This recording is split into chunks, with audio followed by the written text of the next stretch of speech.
देवी की, गुरु माता अमृता देवी की। बहुत ही सम्मान के योग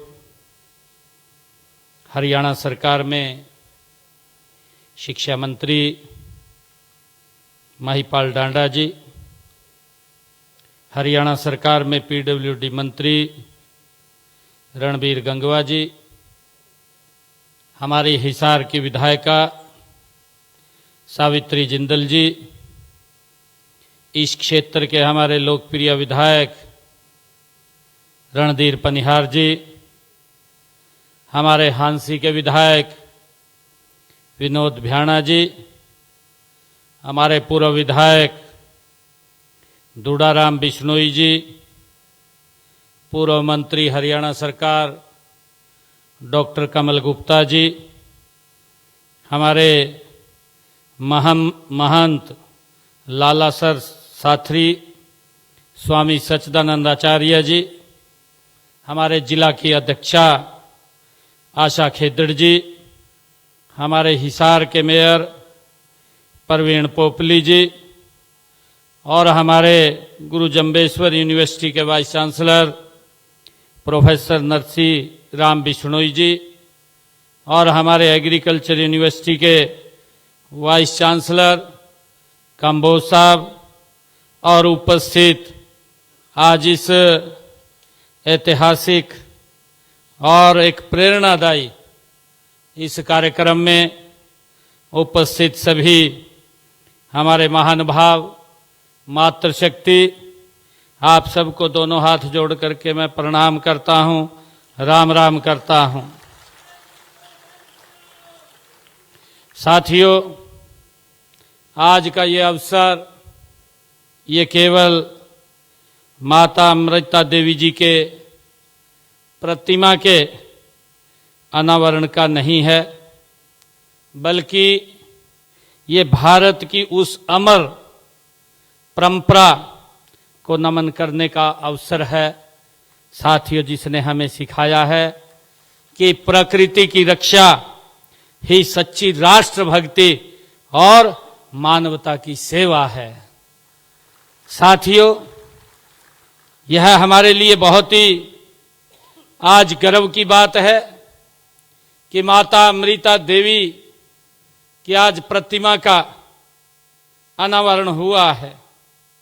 साथियों, आज मुझे विज्ञान अनुसंधान और संस्कारों की इस पावन धरा गुरु जम्बेश्वर विज्ञान एवं प्रौद्योगिकी विश्वविद्यालय में आप सबके बीच आकर के साथियों असीम ऊर्जा का अनुभव हो रहा है। मैं यहाँ सबसे पहले गुरु जम्बेश्वर जी महाराज को उनके चरणों में मैं शीश नवा करके कोटि कोटि नमन करता हूं।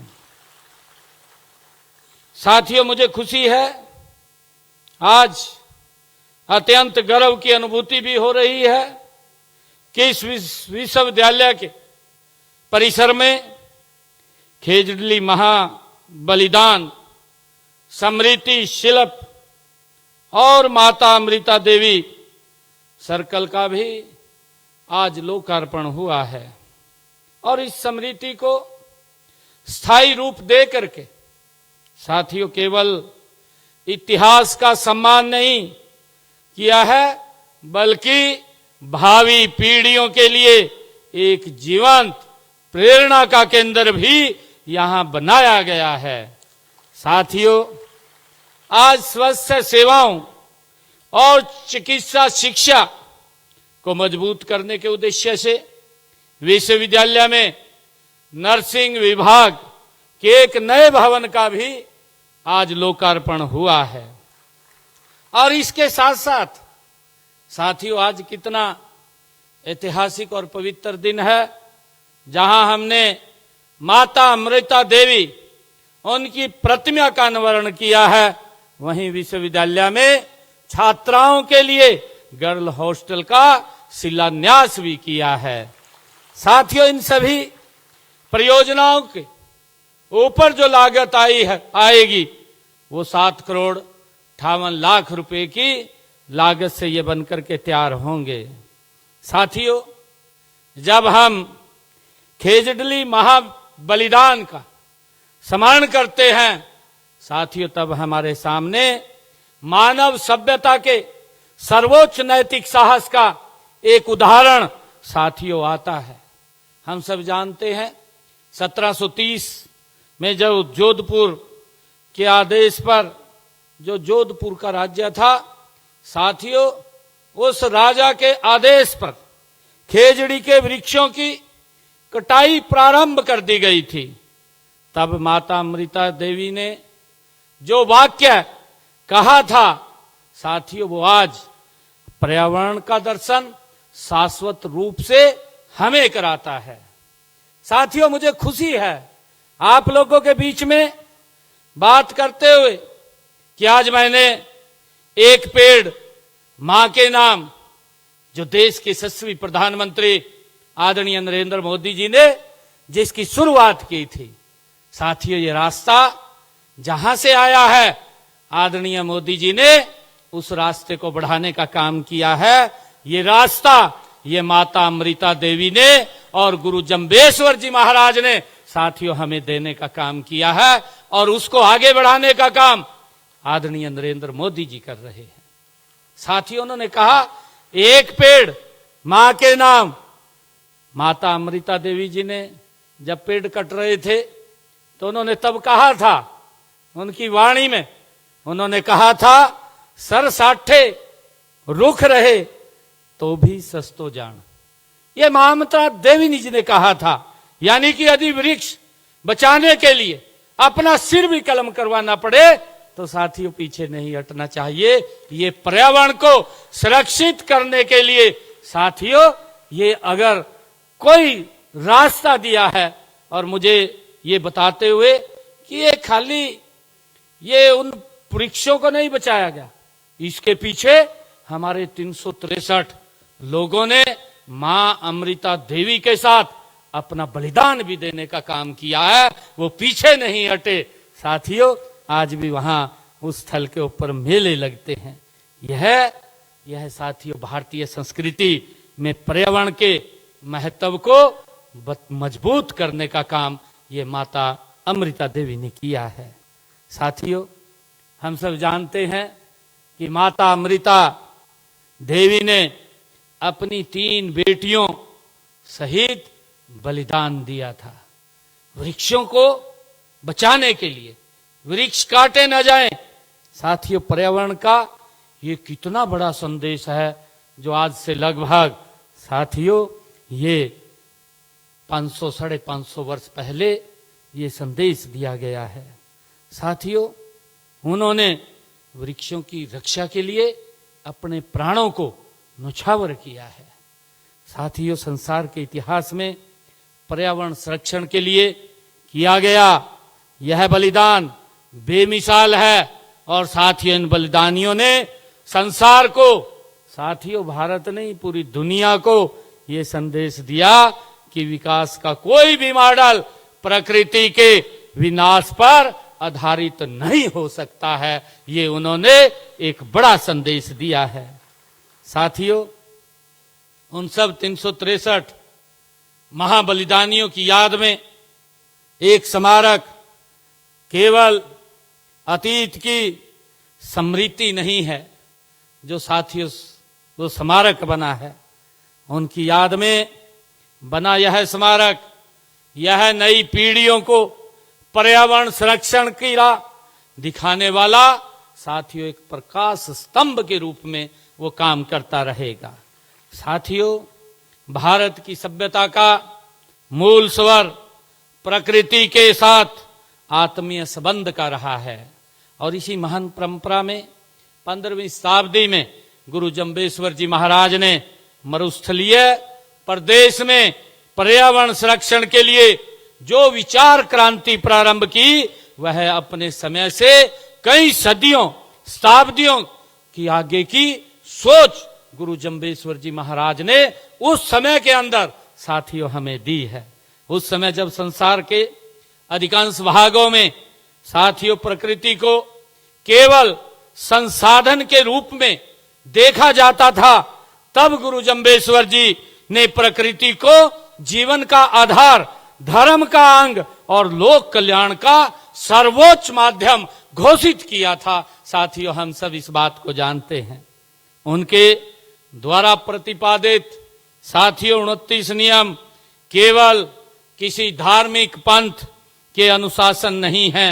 ये नियम मानव जीवन, पर्यावरण संतुलन, सामाजिक समरसता और जैव विविधता, पशु करुणा, जल संरक्षण, स्वच्छता, संयम और नैतिक जीवन के मूल्य सिद्धांत हैं। साथियों, गुरु जंबेश्वर जी महाराज ने ये हमें दिखाए हैं।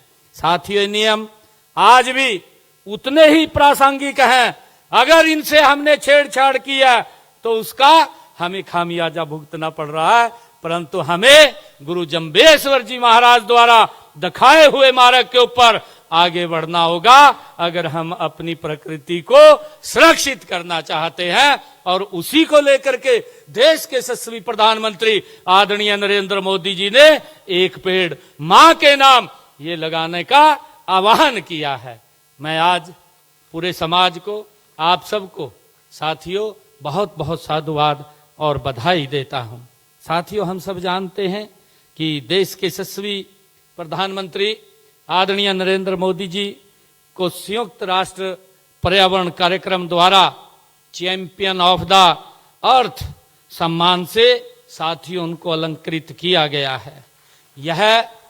ये उस समय उन्होंने अपने संबोधन में साथियों जब उनको इस पुरस्कार से अलंकृत किया गया था, देश के यशस्वी प्रधानमंत्री नरेंद्र मोदी जी ने अपने संबोधन में गुरु जंबेश्वर जी महाराज और बिश्नोई समाज का विशेष उल्लेख करते हुए कहा था कि भारत की संस्कृति प्रकृति को केवल उपयोग की वस्तु नहीं बल्कि सह अस्तित्व की चेतना के रूप में हम उसको देखते हैं।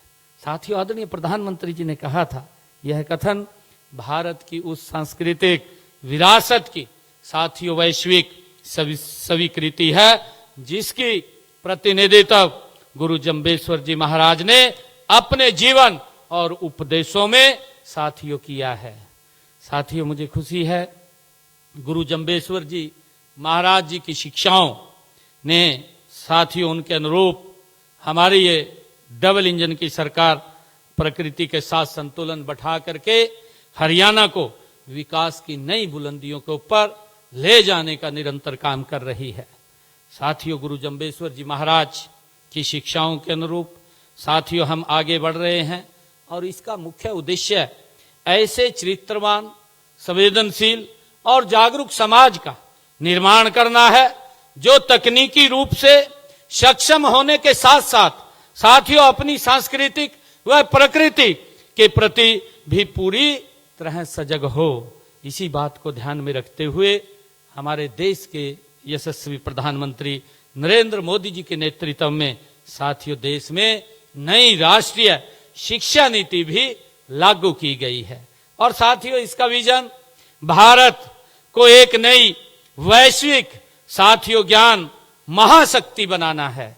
साथियों, मुझे खुशी है कि नई शिक्षा नीति के उत्कृष्ट क्रियान्वयन में इस विश्वविद्यालय के अनुकरणीय साथियों उदाहरण प्रस्तुत किया है और इसके लिए जीजेयू में गुरु जंबेश्वर यूनिवर्सिटी को हरियाणा द्वारा एनईपी साथियों implementation excellency award 2025 gold category से इसको नवाजा गया है। ये हम सब के लिए साथियों गर्व की बात है। साथियों, हमारा लक्ष्य है हरियाणा को एक विश्व स्तरीय नॉलेज इकोनॉमिक हब के रूप में स्थापित करना है। साथियों, इसी उद्देश्य से हम राज्य के शिक्षा पारिस्थितिक तंत्र को रीडिजाइन, रीइमेजिंग और री इन्वेस्ट के रूप में के सिद्धांत का नया आकार साथियों दे रहे हैं और इसके तहत राज्य के विश्वविद्यालयों तथा उनके संबद्ध महाविद्यालयों में राष्ट्रीय शिक्षा नीति के अनुरूप व्यापक रूप से साथियों उसमें सुधार लागू किए जा रहे हैं। साथियों, मानव पूंजी के विकास के लिए स्किल बेस्ड शिक्षा उपलब्ध कराना हमारा मुख्य उद्देश्य है। और इसी के अनुरूप हरियाणा अपने युवाओं को एआई, आर्टिफिशियल इंटेलिजेंस, हरित प्रौद्योगिकी, सेमीकंडक्टर और परिस्थिति तंत्र, साइबर सुरक्षा और डेटा एनालिटिक्स तथा रोबोटिक्स जैसे भविष्य के उभरते क्षेत्रों के लिए इसको तैयार कर रहा है। साथियों, प्रदेश के युवाओं को विश्व स्तरीय शिक्षा और बुनियादी ढांचा प्रदान करने के लिए हमारी सरकार प्रतिबद्ध है और इसके लिए हमने स्टार्टअप नीति, कौशल विकास योजनाएं वो चला रखी हैं। जब हम साथियों जानते हैं, हम सब जानते हैं कि उच्चतर शिक्षा की आत्मा अनुसंधान एवं शोध कार्य में बसती है। इसके लिए हमने गत वर्ष हरियाणा में 20 करोड़ रुपए का हरियाणा राज्य अनुसंधान कोष साथियों बनाया है, जिसकी घोषणा मैंने बजट के अंदर की थी। साथियों, हम सब जानते हैं कि 25-26 में राज्य भर के शिक्षकों एवं विद्यार्थियों से 350 से अधिक अनुसंधान प्राप्त हुए हैं। लगभग 90 शोध प्रस्तावों को शॉर्ट लिस्ट भी साथियों किया गया है। इसके लिए हमने वित्त वर्ष में 20 करोड़ रुपए की अतिरिक्त राशि इस कोष को देने का भी साथियों प्रावधान किया है। साथियों, हमने हरियाणा को उच्चतर शिक्षा का एक वैश्विक अध्ययन गंतव्य बनाने के लिए राजकीय महाविद्यालयों को मॉडल संस्कृत महाविद्यालयों के रूप में साथियों विकसित करने का भी निर्णय लिया है और अब तक 12 मॉडल संस्कृत महाविद्यालय बनाने की प्रक्रिया पर तेजी से साथियों काम हो रहा है। हमारा प्रयास है कि प्रदेश के हर युवा को उसके घर के आसपास ही साथियों उच्चतर शिक्षा मिले। इसके लिए हमने प्रदेश में हर 20 किलोमीटर के दायरे में राजकीय महाविद्यालय खोले हैं। साथियों, मुझे खुशी है कि पिछले 12 वर्षों में कुल 81 नए राजकीय 12 वर्षों से पहले 81 राजकीय महाविद्यालय थे, परंतु साथियों अगर हम देखें तो हमने इस समय के अंदर 31 महाविद्यालय तो हमने लड़कियों के लिए खोलने का काम किया है और इनकी संख्या हमने महाविद्यालयों की बढ़ा करके 185 की गई है, जो हर 20 किलोमीटर के ऊपर एक अच्छा महाविद्यालय साथियों बच्चों को मिल रहा है। और मुझे खुशी है कि हम शिक्षा के साथ साथ युवाओं के कौशल विकास पर भी साथियों बल दे रहे हैं। और मुझे ये भी खुशी है कि अभी हमारे वीसी साहब बता रहे थे कि इसमें कितने बच्चों को, लगभग 11,000 बच्चों ने इसमें एडमिशन लिया है। मैं आज इस अवसर के ऊपर चौधरी भजन लाल जी, जिन्होंने इसकी स्थापना की, जिन्होंने इसको खड़ा किया है, उनको भी मैं आज इस अवसर पर याद कर रहा हूं। और हम सब साथियों देख रहे हैं कि उनके अथक शिक्षा के क्षेत्र के अंदर किस प्रकार जबरदस्त काम खड़ा हुआ है कि इस यूनिवर्सिटी के अंदर साथियों आज 11,000 से ज्यादा बच्चे साथियों इसके अंदर शिक्षा ग्रहण कर रहे हैं। साथियों, मुझे खुशी है कि हम इस विश्वविद्यालय में जैसे संस्थान से बड़ी अपेक्षाएं रखते हैं। ये संस्थान अनुसंधान नवाचार के ऐसे केंद्र बने जो स्थानीय उद्योगों और वैश्विक तकनीक के बीच एक सेतु का काम करे। साथियों, ऐसी हमारी